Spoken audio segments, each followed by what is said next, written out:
Bienvenidos a todos, mi linda gente hispanohablante. Scott Bessent, el secretario de Tesoro de Donald Trump, fue acorralado y confrontado duramente durante su testimonio en el Congreso.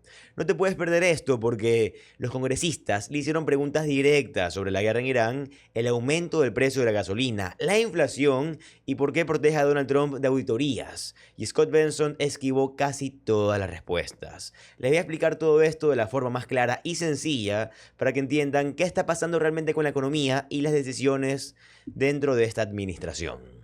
That this is probably the most corrupt Treasury Department in our nation's history, and while you dance around questions to protect Trump, Americans are suffering in Trump. Ese que acabaron de ver era justamente el secretario del Tesoro Scott Bessent perdiendo el control por completo cuando testificaba bajo juramento ante la Cámara de Representantes, un reconocimiento a la congresista Sánchez por un gran contrainterrogatorio al secretario del Tesoro Scott Bessent. Permítanme mostrarles lo que ocurrió en este testimonio brindado por el secretario del Tesoro, Scott Bessent. Aquí tenemos al miembro demócrata del Congreso, el señor Larson, contrainterrogando a Scott Bessent sobre, ¿puede decirnos simplemente si creo que es una guerra o no llevándose a cabo? Como que empezamos con algunas preguntas básicas. Miren a Scott Bessent titubear a la hora de responder. Miren, por favor. Are we at war currently? Every year under the Biden administration. Are we at war currently?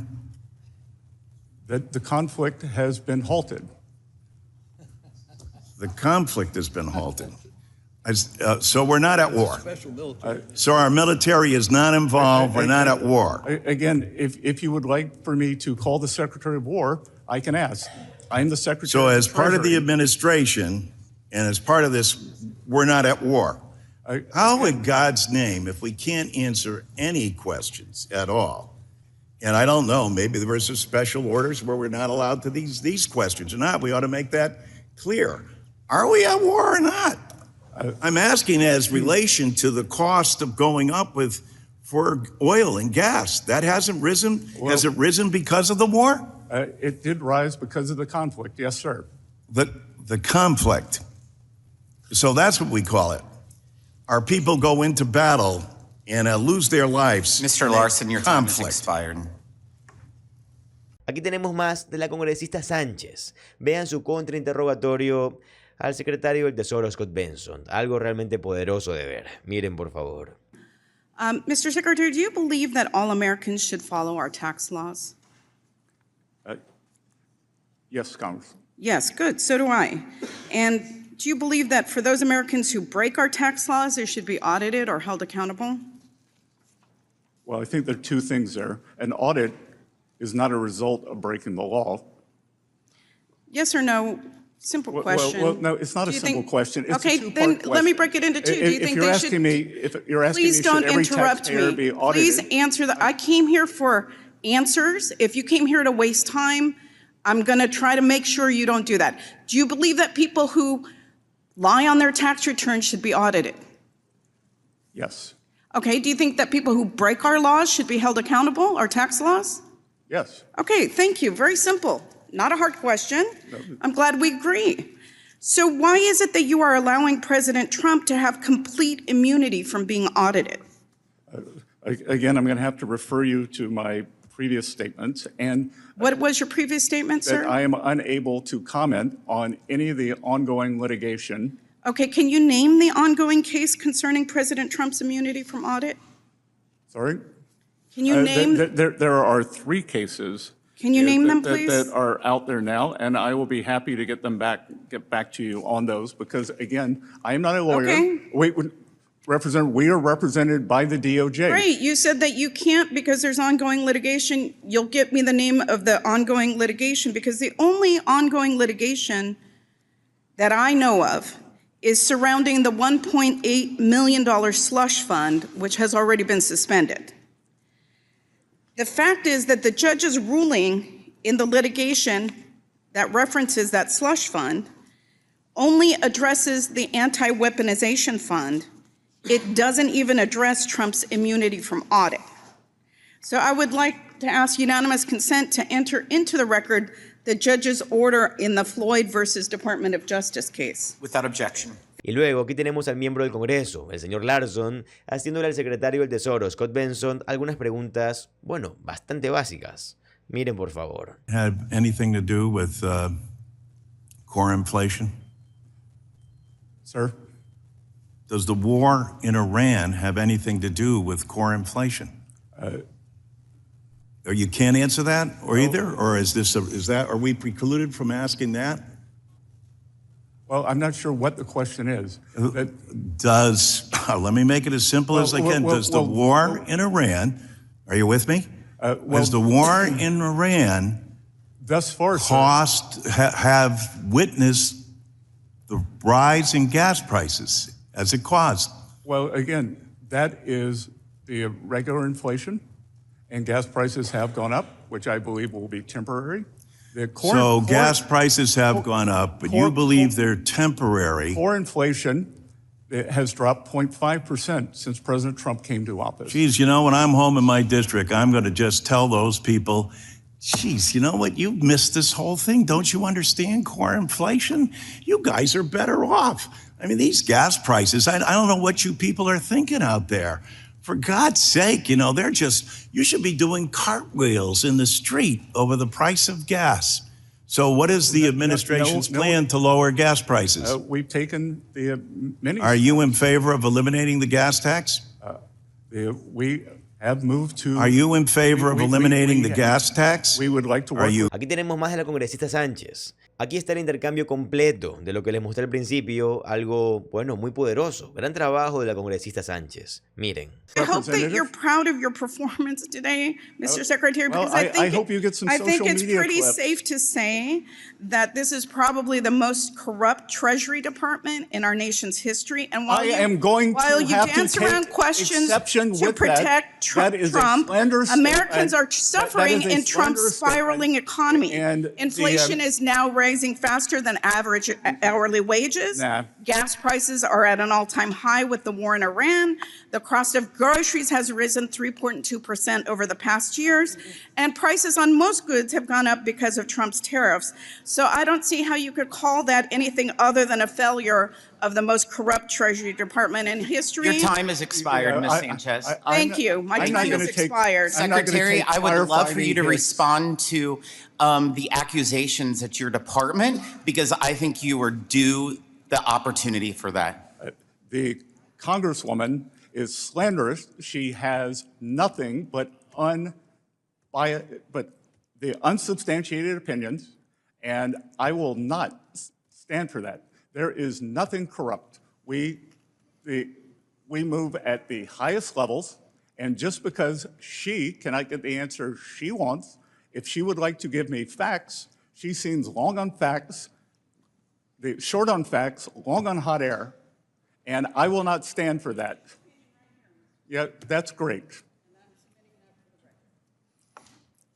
Mr. Arrington is recognized. Disgrace to make a remark like that. Apparently, my colleagues had a sudden interest in. Luego van con el miembro del Congreso Thompson, justo aquí. Vean este contrainterrogatorio y simplemente verán lo evasivo que es Scott Bessent y qué mentiroso es.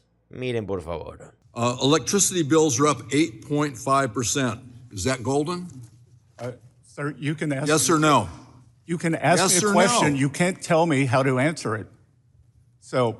Okay, let me put it this way, Mr. Secretary, because you're obviously not here to answer questions. I am here to answer questions. It's my time, Mr. Secretary. It's my time. Health insurance costs are up 26%. That's not golden. Child care costs are up 9%. That's not golden. Gas prices are up nearly 50%. That's not golden. Grocery prices are still straining family budgets. That's not golden. Mr. Secretary, working families don't feel like they're living through a golden age.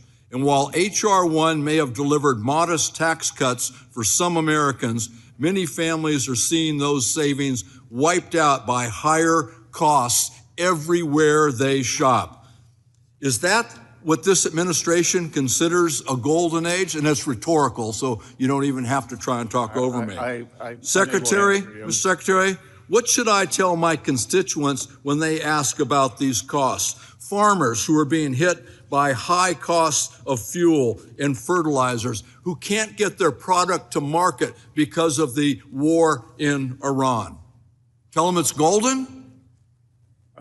You should tell them that we've had 2.6% economic growth since President Trump took office, despite the Democratic... These farmers are pretty smart, Mr. Secretary. Well, no, people in California, one person... Reclaiming my time. These farmers are pretty smart, Mr. Secretary, and they're not going to fall for that line.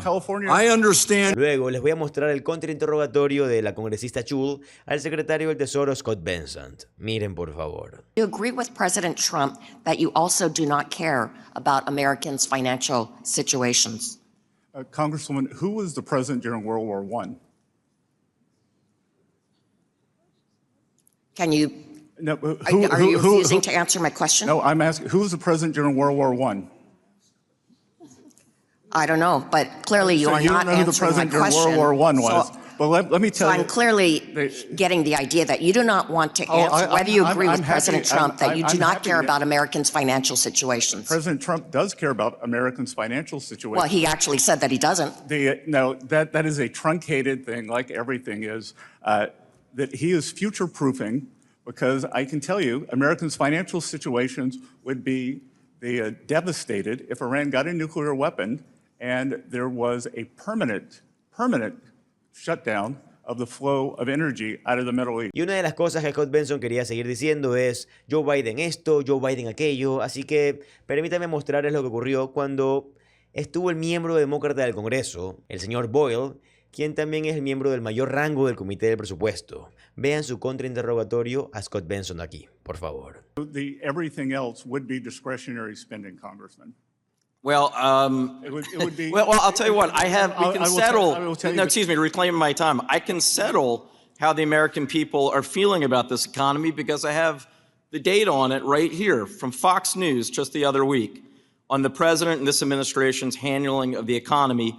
71% of the American people disapprove, including 40% of Republicans. On the president's handling of inflation, 72% disapprove. They disapprove, in fact, by a 3-to-1 margin over approval. So do you agree with the American people, or are they just wrong? Look, the American people were torched under the Biden administration. Oh my God, I wish I had $1 for every time you or on someone on the Republican side brought up Biden's name. If I did, I might have as much money as you have, Mr. Secretary. You would have lost 22% of your purchasing power because that's what happened. So the American people are wrong. The fact that by a 3-to-1 margin, they disapprove of this president and your performance on the economy. They're wrong. La congresista Del Bain centró su contrainterrogatorio a Scott Bessent en relación con las filtraciones de datos y las violaciones de privacidad que ocurrieron cuando el Departamento de Tesoro le dio a Dodge todo el acceso a la información personal de los ciudadanos estadounidenses. Miren, por favor. GAO's audit determined that a DOGE employee was inadvertently granted temporary access to create, modify, and delete data from the payment system. Mr. Secretary, you failed to impose basic safeguards that left millions of Americans' personal data vulnerable to unauthorized access and abuse.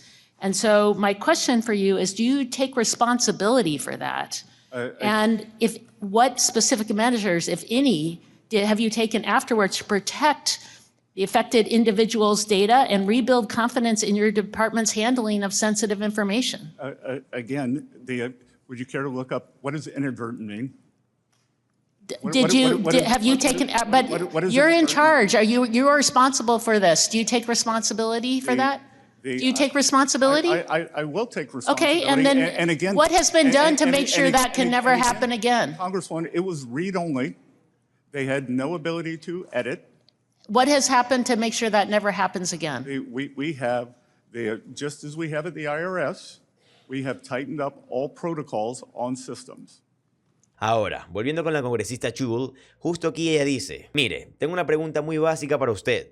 Hace unos, ¿qué? 50 o 100 días, usted dijo que solo serían 50 días de precios elevados y que luego todo volvería a ser increíble en este país. Así que admitirá que estaba equivocado cuando le prometió a la gente que tendríamos precios más bajos en 50 días. era algo parecido a su truco de 90 acuerdos en 90 días. Usted dijo que en 50 días los precios bajarían. Ya llevamos casi 100 días en la guerra y los precios siguen elevados. Pero ya saben que Scott Bessent y todo este régimen es un régimen de mentirosos, ¿correcto? Así que ellos simplemente dicen, ah, no, los precios han bajado. Pues no, los precios no han bajado. ¿De qué están hablando? Miren, por favor. Was your prediction that Americans would face only 50 days of temporary elevated prices wrong? You said that Americans would face only 50 days of temporary elevated prices. Was that wrong? Since actually, of course, we're at 100 days now. How much have gasoline prices come down from the peak? 7%. Crude prices are down more than 20%. And gasoline prices follow crude prices. Well, then reclaiming my time. Those are inconvenient facts. Reclaiming my time, gas prices are up by 50% since Trump war started and up nearly 30% from last year. Diesel and jet fuel prices have risen even faster because refining markets are strained. Utility costs have soared due to higher natural gas and fuel input costs. And that means commutes, home heating and electricity, airline tickets, and delivery fees are all more expensive. And how about grocery prices? They jumped more in April than they did in nearly 4 years since when Biden was president. Ahí lo tienen, amigos. Sin embargo, déjenme saber, por favor, qué piensan ustedes de este contrainterrogatorio Scott Bessent. La verdad, para mí al menos fue algo bastante poderoso. Pero como siempre les digo, también para mí, lo más importante es su opinión. Así que voy a estar encantado de leerla en los comentarios. Y aprovechando que están por ahí, no se olviden de dejar su like, que créanme que apoya bastante a este canal. Les recuerdo también que si les gusta el contenido de política estadounidense, les va a encantar suscribirse al canal, ya que subimos videos como estos todos los días. Mi nombre es José Alvarado, soy economista y estoy comprometido a informarlos diariamente. Nos vemos en el siguiente video. Adiós.